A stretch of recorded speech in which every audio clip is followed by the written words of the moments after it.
New details this evening concerning a 57-year-old woman who died in a skydiving accident in the Central Valley. It happened on Saturday at the Skydive Lodi Parachute Center. The same company ordered to pay millions of dollars following a previous skydiving death. Reporter Marissa Perlman on what friends of this latest victim are saying about the experienced skydiver.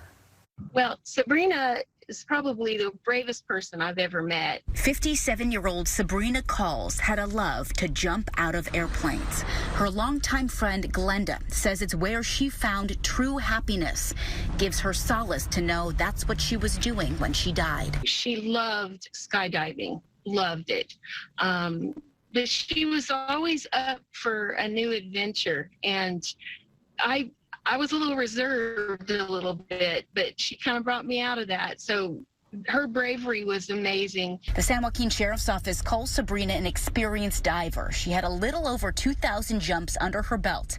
The owner of the Lodi Parachute Center says 10 to 15 of those happened here over the past year. He said no one saw what happened until the last few hundred feet of Sabrina's jump. She had two parachutes out. They entangled with each other and weren't fully inflated and pointed towards the ground in a very rapid speed. He calls skydiving a high-risk activity. Saturday's death is the 22nd fatality at the Skydive Lodi Parachute Center since 1981. 1 month before Sabrina's death, a judge granted a $40 million judgment against Bill, awarding that money to the family of Tyler Turner, an 18-year-old who died in a 2016 accident at the site. When the owner was asked about the high number of deaths, he said it's not the same problem. All the fatalities have been different.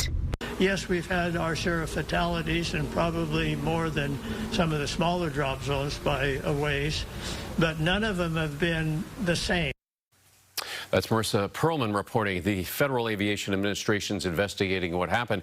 Now, the facility says it is doing its own internal investigation.